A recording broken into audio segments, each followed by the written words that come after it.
Hello and welcome to Camp Xbox. One thing I love about the Xbox is that it's full of exclusives that no one talks about. At the top of the pile are games like Halo and Fable, but if you keep digging down, you'll get games like the ones we're talking about today. Games that either people forgot or only hardcore Xbox heads know about. So let's go through 5 obscure Xbox games today. All footage was captured off of an original Xbox, and I'd like to thank my YouTube channel members for their support. But let's go ahead and hop into this one. First up is Xyanide, and I chose these games based off of one thing. User aggregate website Backloggd lists how many people have claimed to have played a game, and I wanted it to be 20 or under. So these are games that no one has claimed to play online, and Xyanide currently sits at 19 plays. Xyanide is notable for being the last true Xbox exclusive to release for the original Xbox, coming out on August 15th, 2006. It was developed by PlayLogic, and though only released in North America, it's supposedly region-free. Funny enough though, this game's sequel never saw an Xbox or North American release. Xyanide is a shmup that combines 2D and 3D planes. You play it with both of your sticks where you shoot at your enemies as they swarm you, yet in the background, a 3D environment moves with you. Also, enemies will appear in the background and you can actually shoot them, forcing you to shift your focus around the screen. It's a fun concept and I believe it's handled fairly well. At first the controls can be a bit odd, but you'll be able to flip between the two planes fairly easily. Mix this with an insane amount of power-ups, you get defensive shields, screen clearing shots, and more. This game is loaded with a huge mix of them, and that gets more useful when you unlock this game's many different difficulties, which is needed for replay value since this game is only 6 levels long. Throw in that this game features local co-op as well as Xbox Live support through Insignia, so you can post your high scores on the leaderboards even today. A fun note for this game is that it's heavy on story. These are some gorgeous cutscenes for the Xbox. It gives off a heavy Dune vibe with a dark sci-fi atmosphere. It's very creepy and the voice acting is cool. In this game, a witch who has destroyed many planets is arrested and sentenced to death. During transport, their spaceship crashes into an asteroid, allowing them to create an alternate reality and destroy more worlds. And it's your job to stop them in your ship. It's a fun plot in a game that didn't necessarily need a huge story, so I appreciate it. The look of the actual game is strong. I love the moving 3D backgrounds, but the aspect ratio isn't my favorite. This game does not support 16:9, and the game screen is still widescreen, squishing everything into a smaller space. Not that it looks bad, it is playable, but it could have looked a whole lot better. Though it sounds great with some fun electronic music, but even better, it supports custom soundtracks, allowing you to listen to your own music while shooting enemies, which I think is a huge bonus. Xyanide doesn't get a lot of love, and it's certainly not one of the best Xbox games, but I think it's a fun oddity. There weren't many shmups on the Xbox, at least in physical form, so getting a game in this genre is just something neat for the time. Now this is an expensive game, going for around $67 on average according to price charting, which I personally don't think it's worth that high of a price, but if you do get a good deal, I think you'll have some fun with it.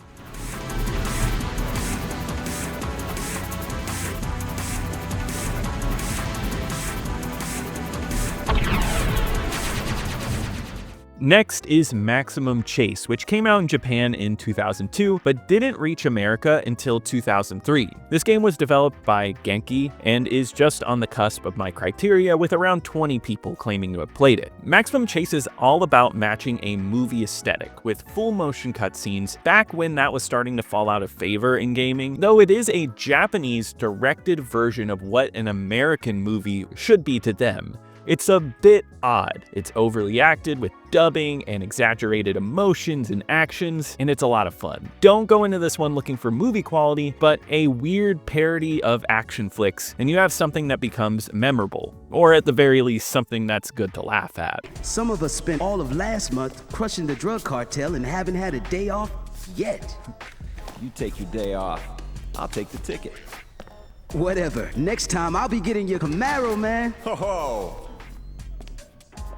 In this game, you play as a cop, and on your drive, a girl barges into your car, telling you to drive. Everyone in town is after her, and you have to drive to get away. As you move on, the plot does get deeper, you get more explanation on what's going on, but the main goal here is just to drive and shoot. And this game is split into two types of levels, shooting and driving, with the driving levels being the best bits. I'm not going to sit here and tell you that the driving is perfect. It's finicky and all over the place, but once you get the hang of it, it's fun. It feels close to Burnout with an arcadey sense of control. You have to move quickly, dodge cars, and break through objects. You move wildly all around, and you knock out plenty of cars along the way, giving this game a feel like these stuntman games, but not quite as difficult. I found these levels to work well, and it matched the action theme with some loud cinematic music. Then you have the shooting levels, which look like a light gun game, but doesn't support light guns. You move the cursor on the screen and you shoot everything you see. This is fine, but isn't that exciting because it's just a simple cursor shooter. The frame rate also takes some major hits on these types of levels. It's certainly not bad, but I always find myself wanting to go back to driving levels during these. The look is fine in this game, it's nothing groundbreaking, but it does get away by just having some unique FMV sequences. It all comes together to make one of the weirdest Xbox exclusives out there. There's not much like it on the console, and it's not amazing, but I find it entertaining enough for a quick session, since you could beat this thing in a day. Also, it's backwards compatible on the Xbox 360 if you want to check it out there.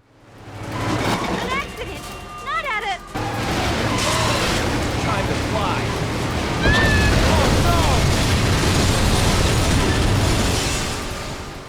The next one up is relatively unknown because it is a Japanese Xbox exclusive, having never left the country or the console. That's Muzzle Flash, which was developed by Beyond Interactive in 2003. This one is an oddball release, but those are some of my favorite games to talk about here on the channel. Only 7 people have claimed to have played it on Backloggd. Muzzle Flash is best explained as if a cheap Japanese developer tried to take on a Tom Clancy-styled game. A full-on tactical military shooter, but unlike a lot of Tom Clancy games, this one has no subtlety in plot. That's thrown out the window in favor of a Rambo-styled plotline where you play a fugitive that also happens to be a one-man killing machine. To get out of your trouble, you are dropped off in a remote area to kill a bunch of bad guys. The plot and dialogue are all goofy, over the top, and fully in English too. This Japanese exclusive will not be an issue for non-Japanese speakers. It's easy to understand. The gameplay here can switch between first and third-person views, and though you are touted as very strong in the cutscenes, the truth is,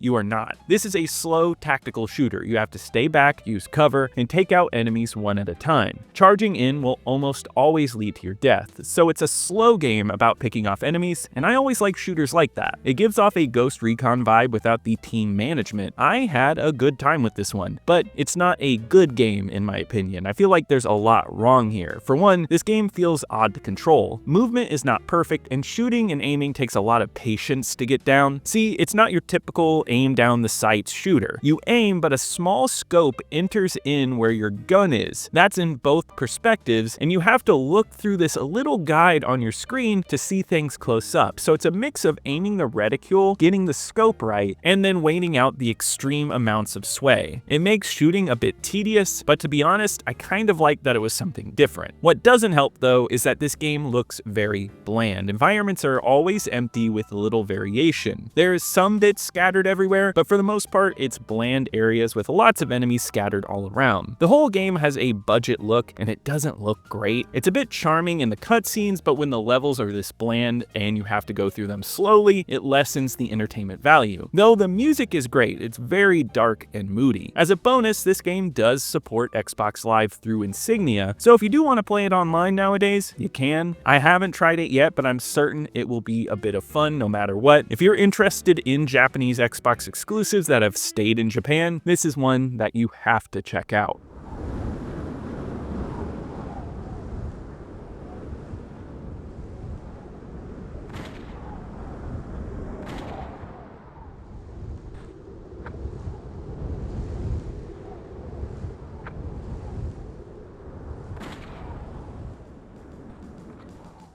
This next one isn't really so much in the weird category, but I think people forget get about UFC Tapout. It's odd to see, as the UFC has only risen in popularity, but this game was a big deal in its 2002 release. Developed by Dream Factory, who made the Tobal games, this fighter was heavily promoted, yet now I feel like no one talks about this title or its sequel, which were Xbox exclusives. If you're a classic UFC fan, you will be in for a treat with this game. My knowledge of the sport is very basic, but I grew up with a dad who watched this stuff, and I have memories of watching matches as a child. The roster here is absolutely nuts. It's a gigantic roster of fighters. You have popular ones like Chuck Liddell, Mark Coleman, and Matt Hughes. Also, there's plenty of people that I've never heard of in my life, and unlockable fighters like Ice-T. All of them have different movesets based on their fighting styles, and playing each one will give you a ton of different results, giving this game plenty of variety. This is much needed too, since this game is lacking in content. This is one of those games that is best for multiplayer matches because the single player barely exists. There is no career mode whatsoever, which is surprising, as there is character customization. You can make your own fighter. Yet this is only for use in the game's different modes. You have arcade mode, which sees you going through fight after fight till you lose, a tournament mode that has you on a bracket system, and then another mode that's just the same thing except you can pick every fighter on the bracket, and then exhibition, which is just one-off matches. That's it, and this is not a game for people playing alone. Yet it is really fun. I think the fighting offers a surprising amount of variety. There are plenty of moves in this game and plenty of ways to grab, counter grab, or just punch away. The buttons are responsive and quick, and the fighting is satisfying. It's close to an arcade 3D fighter, but maybe just a bit more strategic, but it works smoothly. Not only that, but it's a game that goes by fast. Health bars can be shot down quickly, and when you go into a hold, your health will continually go down. You can be tapped out for an early game loss. There's a lot going on here, and I had a great time with it. I was surprised by just how much I liked the fighting system. The look is also good for a 2002 very early Xbox game. I think the character models are solid and add some variety, especially because you do not get that from any of the stages, but that makes sense. It's got a cheesy rock soundtrack, which I wouldn't want it any other way for a UFC game, though custom soundtracks would have been appreciated, and I just think this game has no longevity. It needed a solid career mode or something like that to keep you hooked, yet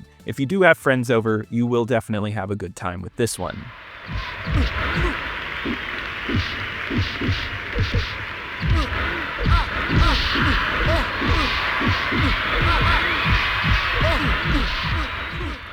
The last game on today's list is a very odd one. It's Volvo Drive for Life. This car game came out in 2005 and was not officially sold anywhere except at car shows and Volvo dealerships. But enough copies were made that you can find this one out and about very easily for very cheap sealed. It's not rare, but people have rarely played it, with only 6 people having marked it as played on Backloggd. Though it's hard to really call this a full game. You can play it, but there's not much going on here. I do have to give it props for one thing though. I absolutely love the main menu music.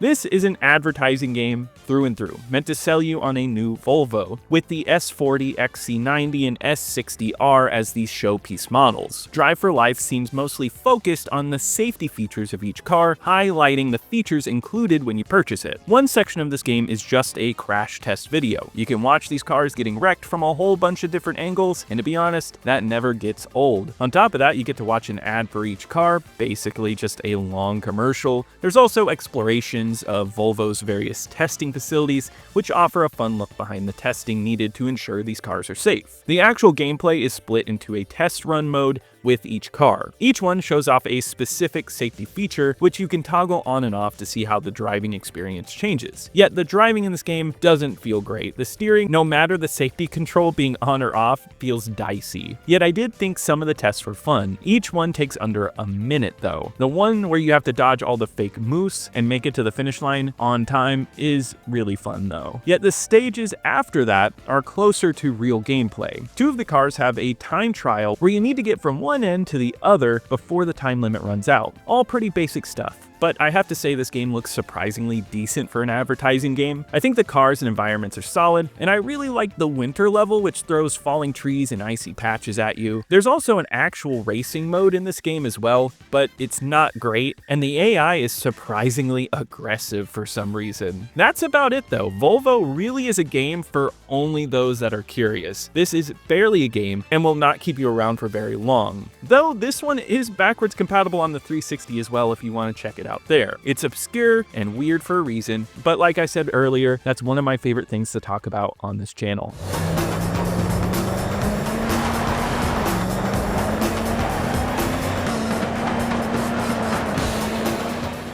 Well, that wraps it up for this video. Be sure to like if you enjoyed it. Leave a comment below with any weird games that you think I should cover next. Also, any memories that you have with any of these games. Subscribe to keep up with more videos like this, and check out my second channel, Camp Extras, if you want to see more gaming videos non-Xbox related. And I want to give a huge shout out to my YouTube channel members. Thank you so much for your support. You really help out the channel, and I'll see you here next time at Camp Xbox.